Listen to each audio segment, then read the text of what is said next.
RMC Running. Benoît Boutron. Salut à tous, bienvenue dans RMC Running, le podcast d'RMC destiné à tous les passionnés de la course à pied avec le maître Yodu, Johan Durand, le maître nageur d'RMC Running. Salut Yodu. Salut à tous, salut Benoît. Maître nageur, je crois que tu me connais mal. Hein. Ah ouais. L'eau, c'est pas ton élément favori, quoi. Ça, c'est sûr. C'est pas là où je me sens le mieux, mais franchement, de tous les coureurs, j'en ai pas vu beaucoup qui nageaient bien. Donc d'ailleurs, là-dessus, je suis pas le plus mauvais. Je me permets, parce qu'on l'a toujours pas fait, c'est entièrement de ma faute, je m'excuse auprès d'eux. La Musette Bauloise, un club de triathlon, nous a envoyé un bonnet de bain pour toi et je l'avais toujours pas signalé. Donc je te donnerai leur bonnet de bain, voilà. Ah, mais si j'avais eu ça, je serais meilleur. Ah bah certainement. En plus, j'aurais le look. En slip avec le bonnet de bain, je t'imagine bien. Pourquoi pas. Si vous aimez RMC Running, vous nous rejoignez sur les réseaux sociaux, sur Instagram, sur Strava, sur TikTok.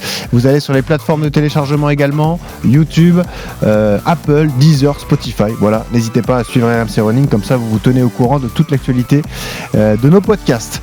Un épisode exceptionnel en plus aujourd'hui, Johan. C'est le 3e épisode de notre série consacrée aux mamans runneuses avec une invitée exceptionnelle, une légende du sport français qui va nous rejoindre. Laure Manodou avec nous, la première nageuse française sacrée championne olympique à tout juste 17 ans.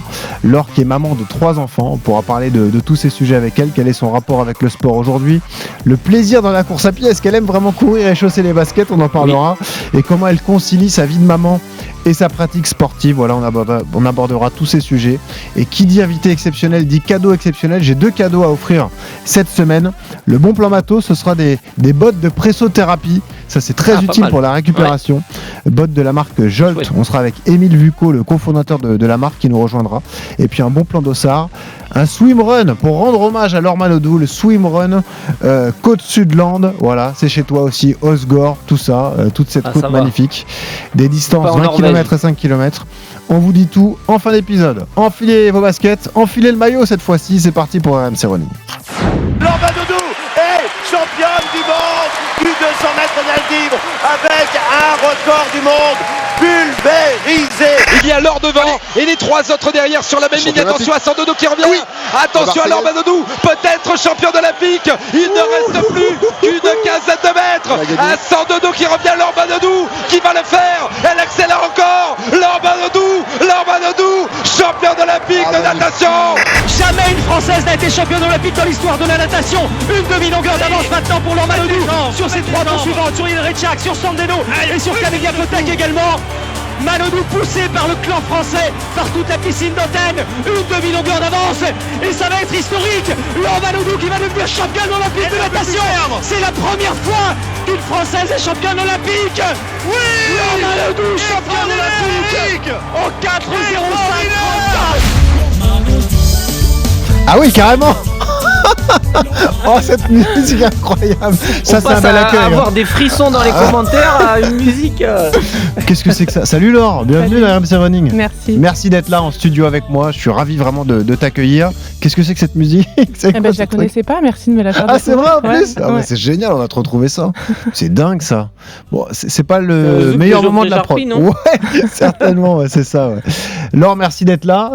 Est-ce que ça fait toujours quelque chose d'entendre ces commentaires ou est-ce que ça y est, t'es habitué? Parce que... Non, ça me donne des frissons toujours. Ah, quand même, toujours. Ouais. Ça me replonge un peu dans l'instant. Ça te replonge dans l'instant et dans ces moments mémorables. On a reçu de grands noms du sport français, Johan, dans ce podcast, mais c'est peut-être un des plus grands là. Alors, vous me mettez la pression là, du coup. Non, t'inquiète pas. Alors là, c'est plutôt à nous d'avoir la pression. Première française championne olympique de natation. On se souvient tous de Laure quand elle a établi ce magnifique exploit et cette médaille d'or à Athènes. Tu t'en souviens forcément, Yodu, j'imagine. Oui, parce qu'on est de la même, on est quasiment de la même année, de la même génération avec Laure, donc effectivement, on a tous regardé ça à la télé, et c'est vrai que c'était devenu une rockstar, et c'est vrai que ça donne des frissons d'écouter ces trucs-là. J'ai l'impression qu'il y a que il y a que le sport qui peut me mettre dans des états de transe ou avoir des frissons juste en écoutant quelqu'un raconter une course et la vivre par procuration, que ce soit à la radio ou la regarder à la télé, ça te donne des frissons, c'est dingue. Alors que voilà, je connaissais pas. Laure, je la connaissais pas personnellement à l'époque, mais c'est dingue comment tu t'identifies à quelqu'un et comment tu le pousses alors que tu le connais pas. C'est juste parce qu'il est français et que tu as envie qu'il réussisse et c'est toujours dingue d'entendre ça. Et puis il y a l'aspect 17 ans, tout le monde s'identifie à toi. Quand il y a des ados, forcément on se dit ouais, mais c'est incroyable ce qu'elle est en train de faire. Quand à l'époque les pères et mères de famille devaient se dire si c'était ma fille qui avait fait ça. C'est vrai que le commentaire radio a ce truc de il y a de l'émotion en télé, mais la radio aussi c'est uniquement par la voix. Et nous, à chaque fois qu'on reçoit des sportifs, je me mets à votre place, Laure, et je me dis, mais ça doit te replonger. Tu vas avoir des images qui reviennent dans ta tête, ça doit être fou, ça c'est sûr. Ouais, ça revient automatiquement. Et c'est vrai qu'avec les images, il y a toutes les émotions. Forcément, il y a les frissons, parce qu'on se rend compte aussi que c'était il y a 20 ans, mais que c'est toujours aussi frais dans la mémoire, évidemment. Dans la mienne et dans celle des gens quand ils me croisent dans la rue.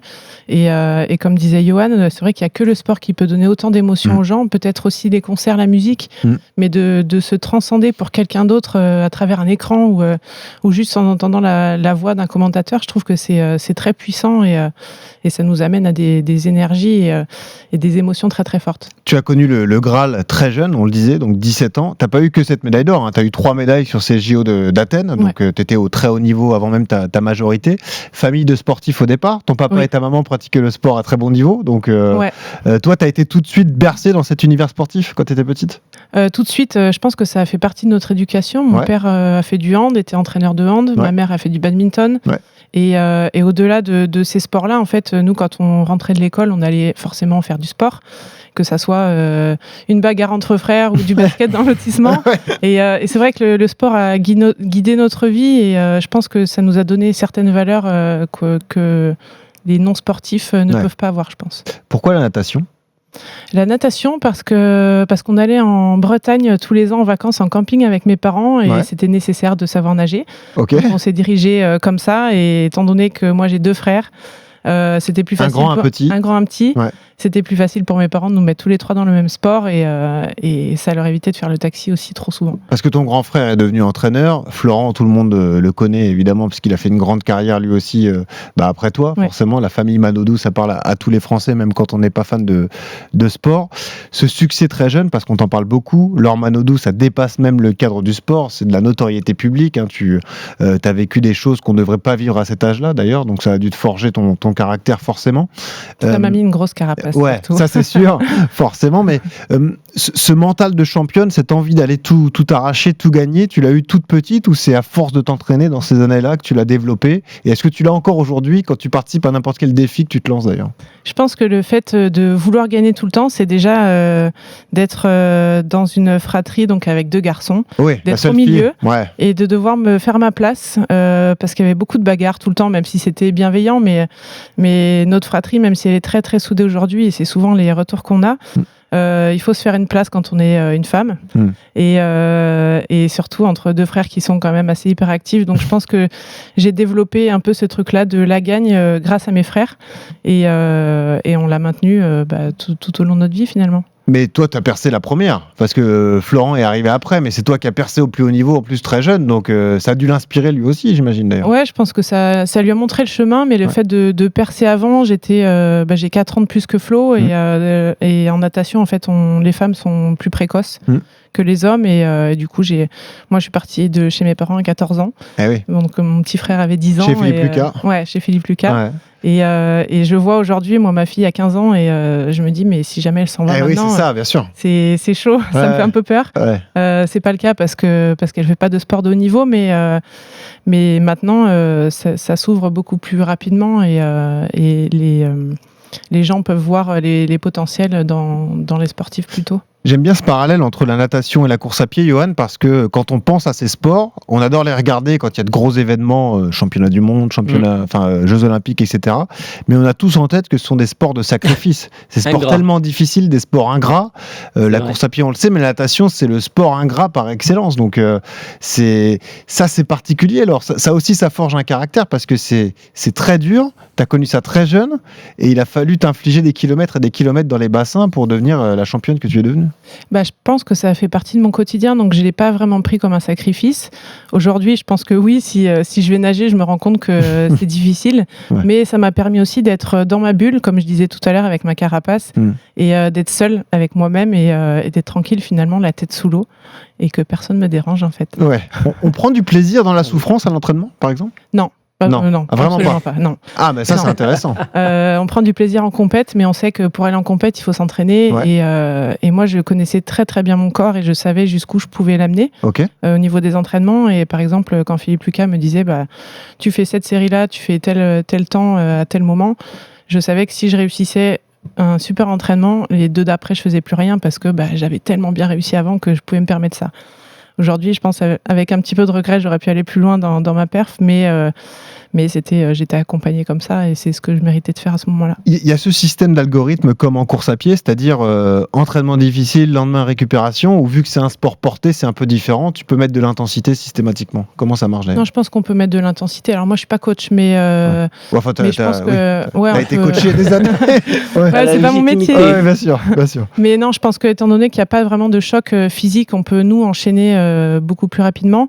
Après, il y a beaucoup de tendinite aussi aux épaules, puisque nos épaules sont pas faites pour enchaîner, pour tourner autant de fois par jour. Mais ça reste quand même assez léger par rapport à la course à pied. Tu tournais à combien de kilomètres semaine dans les grosses semaines d'entraînement à l'époque ? Semaine, je comptais pas, je comptais plus par jour, on en faisait 18 par jour. 18 par jour. Ouais. Même Johan, parfois, il fait pas 18 bornes par jour. Bon, en ce moment, il les fait pas, ça c'est sûr. En ce moment, non. Mais Johan, quel regard tu portes sur ce sport si difficile, sur une championne comme Laure ? Est-ce que tu es impressionné parce que toi aussi, tu es issu d'un sport très difficile ? Non, hein. Si, je pense que si, à mon avis. Moi, j'ai toujours classifié la natation comme l'un des sports les plus difficiles. Alors, c'est peut-être aussi lié au fait que j'aime pas aller à la piscine et j'aime pas nager, et donc du coup je le vois un peu comme un truc de dingue. Mais quand je vois les nageurs et ce qui est dingue chez les nageurs aussi, c'est leur capacité à avoir une discipline. C'est-à-dire que moi je vais à la piscine, j'y allais à 6h du mat, les mecs ils étaient déjà dans l'eau, tu vois. Et ça parle pas, ça dit rien, tu vois. Nous on s'entraîne dur en course à pied, on fait des volumes presque des fois sur marathon à 200 km par semaine, mais il y a 70% de l'entraînement qui est de l'endurance fondamentale où tu peux discuter, où tu es dans la nature, où tu es avec tes potes et tu blablates et tu parles. La natation, ça n'existe pas. Ça, tu es tout seul dans ton couloir, et je voyais les mecs et ça nage, ça s'arrête au bord du bassin, ça boit un coup, ça regarde la pendule, et dès que la flèche... D'ailleurs, il faudra m'expliquer comment ça marche parce que j'ai toujours pas compris ce système d'avoir une ampoule, enfin une aiguille, une horloge avec 4 aiguilles. Il faudra vous expliquer ça. Mais effectivement, non, cette discipline, et ça, il n'y a qu'en natation, parce que je trouve que le vélo est dur aussi. Le vélo, c'est dur parce que tu pars sur 4-5 heures, il y a un risque de chute et tout ça. Ouais. Mais malgré tout, c'est comme la course à pied. Tu vois du paysage, tu blablates avec tes potes, tu peux chiller de temps en temps. En natation, ça n'existe pas, ça. Puis tu sens le chlore, ta peau sèche, enfin, il y a tout ce qui va ça, avec. Non, mais c'est vrai que qui a envie déjà de se mettre la tête dans l'eau à 6h du matin, oui, bien sûr. L'hiver. tous les matins. Ouais.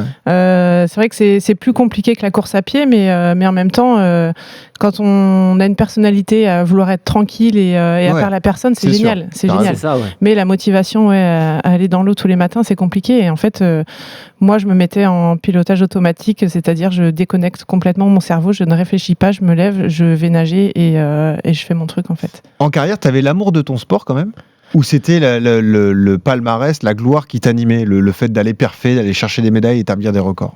Alors en fait, j'ai jamais ménagé. Ça, je l'ai souvent dit et les gens n'ont pas vraiment compris. Ouais. J'aime les sensations que ça me procure en fait, d'être dans l'eau, de glisser et l'amour de la gagne.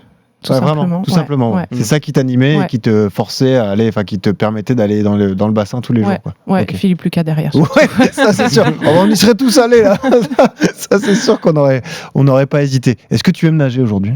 Je nage plus, du coup je vais à la piscine avec mes enfants, mais tu leur as appris à nager tes enfants quand même? Non, c'est pas moi qui leur ai même appris. Pas non, non, parce que sinon ils veulent pas. Ouais. Mais surtout je préfère laisser la chose au coach et ceux qui ont plus de pédagogie que moi. Ouais. Mais sinon non, je nage plus. Je préfère faire des sports un peu plus plaisir, c'est-à-dire dans la nature comme le dit Johan, et c'est quand même vachement plus cool. Ouais. Tu as 3 enfants aujourd'hui, on l'a dit. Tu as une fille qui est née en 2010, c'est ça, Manon, qui est grande, qui a 15 ans aujourd'hui, tu nous en parlais. Tu as 2 petits garçons qui sont encore jeunes, mais qui commencent à être turbulents, j'imagine, avec les années. C'est quoi les âges d'ailleurs de tes garçons ? J'ai un petit garçon qui s'appelle Lou, qui a 8 ans, et un autre petit garçon qui s'appelle Sacha, qui a 4 ans. Et je cours derrière lui du coup. Ah voilà, c'est ça. Donc moi la course à pied vient de là. Mais ils n'ont pas connu maman championne. Ils connaissent maman star et aimée des Français, parce que j'imagine que quand tu croises quelqu'un, on te demande des photos, ce genre de choses, donc ça ils doivent s'en rendre compte. Mais un petit peu de temps en temps. Ils t'ont pas connu sportive quoi. Non, ils m'ont pas connu sportive et j'ai pas forcément envie de leur montrer cet aspect-là de moi. Ils l'ont vu forcément l'année dernière puisqu'ils sont venus sur les JO. Ah et sur les JO aussi. Ah, mais c'est vrai que pour moi, j'ai envie qu'ils me voient en tant que vraie maman en fait, et pas la championne que j'ai pu être. L'année dernière, forcément, j'ai fait quelques petites interventions dans l'école de mon grand garçon, où là, il était quand même très fier que je puisse parler de tout ça et d'amener des médailles. Mais pour moi, l'important, c'est vraiment qu'il voit la personne que je suis à l'intérieur et pas tout ce que j'ai pu faire, et qu'il me voit surtout pas comme les gens peuvent me voir aujourd'hui. En fait. Ta fille, c'est différent parce que c'est une fille que tu as eue avec Fred Bousquet, qui lui aussi était nageur de très haut niveau. Donc elle a été baignée, entre guillemets, dans le milieu de la natation. Comment elle l'a vécu et comment elle le vit aujourd'hui d'ailleurs ? Je pense que là, elle est dans une période de sa vie où elle s'en fout un peu parce qu'elle est ado. D'accord. Mais je pense que c'est compliqué pour elle parce que c'est la fille d'eux. Et je peux comprendre que c'est compliqué. Elle a voulu faire de la natation ? Non, pas du tout. Elle faisait de l'équitation, elle vient d'arrêter. Okay. Mais c'est vrai que c'est la fille de Laure, la fille de Fred et la nièce de Florent Manodou. Donc, ah oui, ça fait beaucoup. Quand on fait du sport, du coup, on réfléchit dans quel sport on va aller, parce que moi, je ne voulais absolument pas que mes enfants fassent de la natation. Je leur interdis pas, mais j'avais pas envie qu'à une compétition, c'est forcément ils vont être forts parce que dans la famille, ils sont comme ça. Donc non, je surveille un petit peu ce côté-là. En revanche, tu les pousses à la pratique sportive ? Je les pousse pas, je les encourage, parce que j'ai pas envie de les forcer et que ça les dégoûte. Mais je vois qu'en fonction des enfants et des personnalités de mes enfants, il y en a qui sont plus OK et d'autres moins. Je sais que le petit de 4 ans, ça va donner. Il faudra le mettre au sport. Franchement, c'est nécessaire parce que là, j'ai passé un week-end, c'était juste trop compliqué. Mais sinon, je pense que c'est important dans la vie pour se construire aussi avec de belles valeurs. Ouais, c'est sûr. Yoann, qu'est-ce que ça t'inspire tout ça ? Tu comprends aussi cette décision de Laure de surtout pas pousser ses enfants et de pas les mettre face à cette pression qui pourrait naître. C'est vrai que parce que s'ils avaient décidé de faire de la natation, ça aurait été très compliqué pour eux, comme tu le dis, d'être fille d'eux et puis fils d'eux ensuite pour tes 2 garçons. C'est toujours compliqué, Après, dans le sport, on a quand même des exemples de fils d'eux qui ont réussi dans le même sport. Tu vois, dans le rugby, ils sont un paquet d'anciens joueurs, enfin de joueurs à être père, à être l'enfant d'un ancien international ou autre. Effectivement, après, c'est propre à chacun et c'est propre à l'enfant, tu vois. Il faut vraiment qu'il fasse ce qu'il a envie, ça c'est une certitude. Je pense que Laure, elle a tout de suite pris conscience de ses capacités assez vite. Je pense que dès l'âge de 10 ans, pour partir avec Philippe Lucas à l'âge de 14, je pense que elle a été détectée assez vite et tout de suite... À quel âge t'as identifié leur potentiel très haut niveau ? C'est ça. 13 ans. 13 ans, 13 ans, voilà. Philippe Lucas est venu voir mon père et lui a dit si je m'en occupe à Athènes, elle sera championne olympique. Pam, tout simplement. Moi, je l'ai su des années après, heureusement. Mais peut-être que Philippe Lucas l'a vu beaucoup plus tôt, mais en tout cas, la discussion a été vraiment quand j'avais 13 ans. Comment toi, en tant qu'enfant et ado, tu as vécu tu le racontes un peu dans le doc, c'est pour ça que je me permets de t'en parler, ce départ, le fait de quitter tes frères et tes parents pour aller t'installer chez ton entraîneur ? Moi, je l'ai super bien vécu parce que quand on est ado, des fois, on est un peu bête, on peut rester poli. Et puis, et j'avais envie de. Moi, en fait, quand j'ai regardé les Jeux Olympiques de Sydney à la télé, je me suis dit, tiens, c'est possible, j'ai envie de faire quelque chose. Je me suis réveillée le lendemain et j'avais rêvé que j'étais championne olympique. Donc, à partir du moment où je l'ai rêvé, pourquoi pas en fait ? Ok, je vais mettre tout en œuvre pour y arriver. Et ça a été pour moi très facile justement de m'émanciper et de partir de chez mes parents, surtout parce que j'avais aussi la figure de Philippe Lucas qui était très rassurante. J'ai toujours dit, c'est mon deuxième papa, donc ça le reste toujours. Il y a cet aspect boom médiatique quand même, parce que je l'ai dit, c'était une génération avant le grand développement des réseaux sociaux, mais c'était les grandes époques des grosses audiences télé. Tout le monde savait qui tu étais quand tu es rentré comme ça des Jeux d'Athènes. T'as pris ce truc, les paparazzi, les journaux People et tout. Ça, c'était un peu une déflagration, ça fait partie de ton histoire, c'est très bien raconté dans le doc Laure de Canal+, de Laurie Dolostal qu'on salue d'ailleurs, qu'on avait reçu ici. ça a impacté la suite de ta carrière, tu penses ? Si ça avait été moins important, moins soudain et moins fort, c'est-à-dire moins percutant, tu penses que tu aurais mieux vécu le reste de ta carrière ? Je pense que peut-être que ma carrière aurait été plus longue. Ouais. Ça a été vraiment compliqué, moi, au niveau des médias, et je le prenais vraiment comme une attaque à chaque fois. Ouais. Donc, je me renfermais petit à petit encore plus dans ma bulle. Alors que c'était déjà un aspect de ta personnalité, ouais. C'est-à-dire que ça l'a renforcé encore plus. Ouais. Moi, à la base, j'étais très timide et très renfermée, et le fait d'avoir mis un peu les projecteurs... Moi, je faisais pas du sport pour ça, déjà, à la base. Ouais. Donc, c'est très bien, c'est que je devais le vivre, mais je l'ai pris un peu... c'était compliqué. Vraiment, au niveau tout ce qui est psychologie, mentale et tout ça, ça a été difficile. Et je me suis rendu compte que tout ce que je faisais était épié, donc il fallait pas que je me trompe, il fallait pas que je fasse un pas de côté. Et en même temps, j'avais quand même cette personnalité de me dire quand j'ai envie de faire quelque chose, je le fais, et surtout quand j'ai pas envie, je le fais pas. Ouais. Donc ça a toujours été un peu compliqué. Ouais. C'est impossible, Johan, de se mettre à la place de Laure dans ces situations. Non. Toi, t'as croisé des légendes dans ta carrière. Je pense par exemple à Eliud Kipchoge, qui est la légende du marathon, double champion olympique, qui rêvait de l'être une 3e fois, qui n'a pas pu l'être à Paris. Tu le sentais, toi, Johan, quand tu étais dans un sas de départ à côté d'un mec comme ça, qu'il était épié, que le comportement était différent et que lui devait surveiller tout ce qu'il faisait avant de s'élancer, par exemple ? Ouais, c'est vrai que moi je l'ai vu avec Eliud quand on a fait l'opération à Paris sur les Champs-Élysées, c'était vraiment une rockstar et tu avais l'impression qu'il était débordé, enfin qu'il n'était pas dans son environnement, qu'il était dépassé par tout ce qui crée autour de lui, tu vois. Et lui, la seule chose qui lui plaît, et c'est pour ça qu'il est bien là-bas, c'est d'être au Kenya, tout seul, au fin fond de la montagne, dans un village isolé à 2400 mètres d'altitude, avec juste son groupe d'entraînement et ses 10 gars avec qui il court. Et ça s'arrête là. Et il sort très peu. Quand tu es au fin fond du Kenya, t'as rien à faire. Donc, au moins, il n'y a pas de journaliste. Tu vas pas au resto, tu vas pas au ciné, il n'y en a pas. Donc, effectivement, et quand il venait en Europe, effectivement, tu voyais que ça le pesait. Tu vois, quand il est sorti, moi, j'avais la chance de lui faire lièvre sur cet événement-là. Quand il est sorti du restaurant et que c'était comme si Mbappé sortait du resto, tu voyais que il n'était pas armé pour ça et il n'a pas fait de la course à pied pour vivre ces moments-là, tu vois. C'est comme Laure. C'est un gamin qui aimait courir et qui est devenu un grand champion, mais qui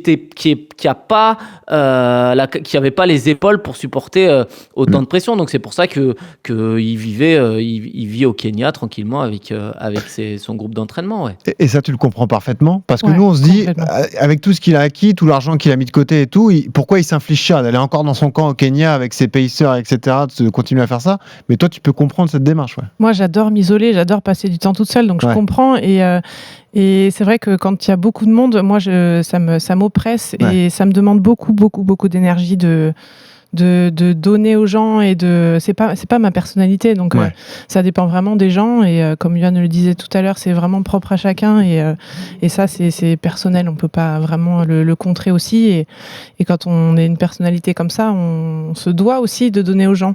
Donc c'est un peu controversé, on sait pas trop parce que les gens ont l'impression de te connaître, c'est assez bizarre, mais comme si tu leur devais quelque chose alors que pas du tout. Et puis au final, il y en a très très peu qui me connaissent vraiment mais c'est sûr, très bien. Donc c'est par rapport à ce que je disais à mes enfants, c'est que les enfants savent la personne que je suis à l'intérieur, alors que les gens qui viennent vers moi et qui me disent « Ah, mais je te connais », moi, ma petite tête, la petite voix dans ma tête dit « Bah non, en fait, tu ne me connais pas. » Tu sais ce que tu as vu, mais c'est pas... c'est ça. Après, tu m'as vu gagner des courses. C'est pas mal intentionné, mais c'est vrai que les gens ont tendance à... c'est la seule fois dans leur vie où ils me croisent et forcément, il faut que je donne aussi. Et toi qui marchais à l'objectif, à la compète, à la victoire, comment on digère un lendemain de victoire ? Parce que je pense aux gens qui t'écoutent et qui peuvent s'identifier quand ils ont un but comme ça sur marathon, aller chercher un chrono ou sur une autre distance. Quand c'est acquis, comment on fait pour se relancer dans des sports si difficiles, quoi ? Moi, j'avais la chance d'avoir plusieurs courses dans la même compétition. Donc, déjà. Donc, par exemple, je gagne le 400, le lendemain, j'ai le 100 dos. Donc, je sais que ça me permet de passer plus vite à autre chose et en même temps, c'est frustrant parce que tu peux pas profiter. Mais moi, toutes les compétitions que je faisais, en fait, je les prenais comme des championnats régionaux, que ça soit les JO, les championnats du monde, championnats d'Europe ou peu importe. Comme ça me permettait de pas trop m'attarder sur cette victoire ou cette satisfaction-là. Mais en fin de compète, en fin de quinzaine, tu prenais pas le temps de digérer et de te rendre compte, de réaliser ce que tu avais fait ? Non, moi je pense que je m'en suis rendu compte une fois que j'ai arrêté de nager. Ah ouais, avec justement les gens qui m'arrêtaient dans la rue. Ah, okay. Ouais, mais parce que moi, j'ai l'impression de devoir me battre dans la vie. Enfin, c'est pas vraiment le mot, mais en me disant, je suis comme tout le monde. Ouais. Et j'ai pas envie de me dire, ah là là, j'ai fait ça, c'est génial. Ouais, okay. Mais t'as raison de réagir comme ça. Donc, ça, c'est sûr. C'est peut-être l'éducation que j'ai reçue, mais ça me permettait justement un peu d'oublier, quoi. Léon a un mode de fonctionnement différent. Léon Marchand, qui est la nouvelle star de la natation française, qui a fait des Jeux Olympiques de Paris fantastiques. Il a pris le temps là de décompresser, de complètement lâcher. Et là, il a repris la compète à Fort Lauderdale la semaine dernière en Floride pour se relancer. Il a bien fait comme ça de souffler, à ton avis, et pour pouvoir passer à autre chose, quoi. Je pense qu'il a bien fait d'écouter ses besoins déjà, de partir à l'étranger, c'est une bonne chose, puisque après les JO, après toutes oui, il fallait fuir Paris. Ces médailles, c'est sûr. Fuir Paris et fuir la France. C'est vrai.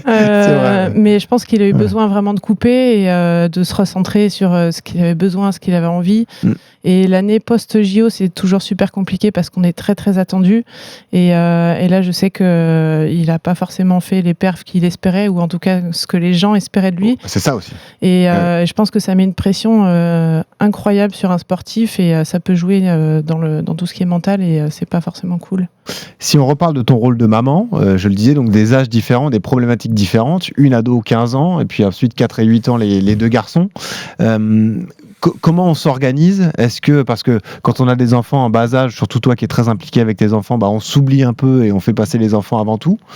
Là, est-ce que ça commence un peu à changer ? Parce que ça y est, le plus jeune a 4 ans, donc il va à l'école, comme tous les enfants.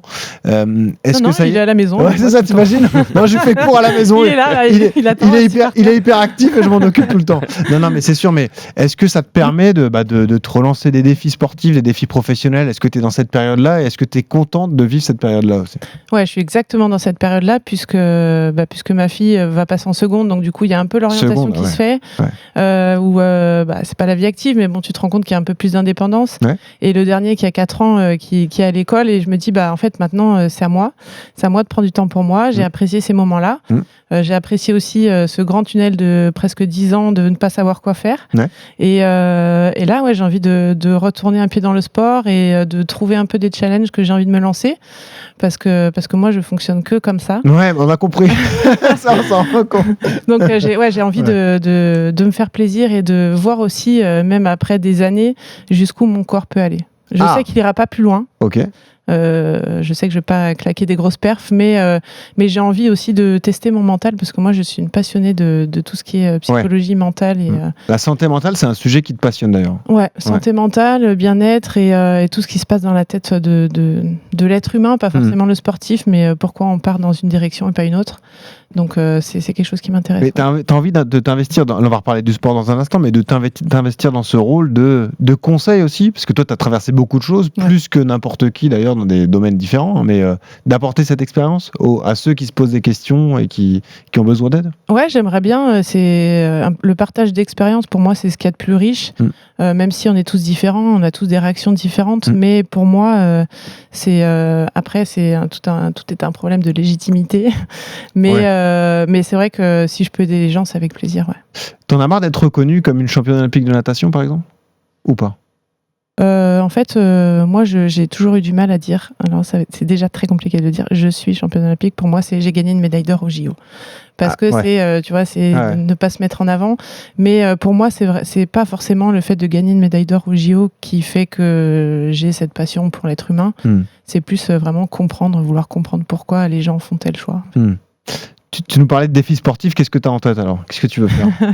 Tu vas me poser la question si je veux faire un marathon. Oui, mais ça viendra après. Il y vient progressivement. Je viens doucement, je t'amadou comme ça et hop. Pose ta question directe alors. Non, mais je veux savoir ce que tu veux faire. C'est toi, qu'est-ce que tu as envie de faire ? Moi, j'ai envie d'aventure humaine avant tout. J'aimerais bien faire un trek au Népal. J'ai une copine qui organise ça. Ok, ouais.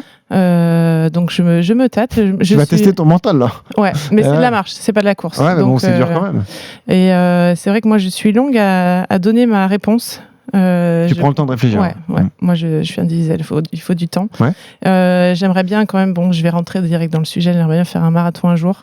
Parce que je pense qu'au-delà du sportif, il y a aussi justement le mental qui joue vraiment dedans. Et j'ai envie de voir le mur à quel moment il arrive et si j'arrive à l'escalader. Mais connaissant ton état d'esprit, si tu abordes un marathon, comment tu vas l'aborder ? tu vas l'aborder à bloc en te disant je vais au maximum de mes possibilités, j'ai déjà un chrono en tête et tout, ou tu vois le défi sportif et tu te dis je vais faire ce que je peux et je m'enlève cette pression que je pouvais me mettre quand j'étais sportif professionnel. Là, j'allais te dire, en tant qu'ancienne sportive de haut niveau, c'est difficile d'arriver sur une ligne de départ du marathon et de se dire « Oh non, mais je vais le faire cool ». Il y en a qui le font, hein. Ça arrive, je sais pas comment ils font. Ouais, mais peut-être que le premier, il faudrait que je fasse comme ça et justement pour évaluer et voir un petit peu les repères d'une course comme ça. Et le deuxième, essayer de faire une perf à la hauteur de mes Elle est déjà capacités. au deuxième marathon, c'est gagné, Johan. C'est bon, c'est fait. Ça y est. C'est bon, c'est fait. Elle est motivée. Pourquoi la course à pied ? Plus qu'un autre sport, c'est le fait d'être dehors. Est-ce que le trail, ça t'attire, par exemple, courir en nature, ou est-ce que tu n'y penses pas pour moi, la nature, j'adore ça. J'adore être dehors et ça m'apporte beaucoup de bien-être, de calme et c'est quand même assez différent de la tête dans le chlore. Ouais, bien sûr. Et je pense que la course à pied, ça permet justement de s'évader dans sa tête et de tout lâcher. Donc, j'ai envie de tester ça. Je suis pas une grande coureuse, hein, mais je cours à mes heures perdues de temps en temps. Mais ce qui est intéressant, est-ce que tu as dû prendre du plaisir quand tu cours ? Alors, le premier mois, non. En fait, moi, je suis généralement sur l'éternelle reprise. Ouais, donc, j'ai un peu de mal à kiffer. Mais je sais qu'une fois que j'ai mis le bouton sur on dans ma tête, je sais que ça peut très bien se passer. Tout se passe là-haut, quoi. Dès que tu déclenches, c'est parti, quoi. Ouais. C'est la motivation. Johan, quand on a été une grande championne de natation comme ça, est-ce qu'il y a des qualités qu'on a développées qui vont nous aider à être performants en course à pied ? Est-ce que niveau cardio, Laure, quoi qu'il arrive, elle retrouvera des données très satisfaisantes ?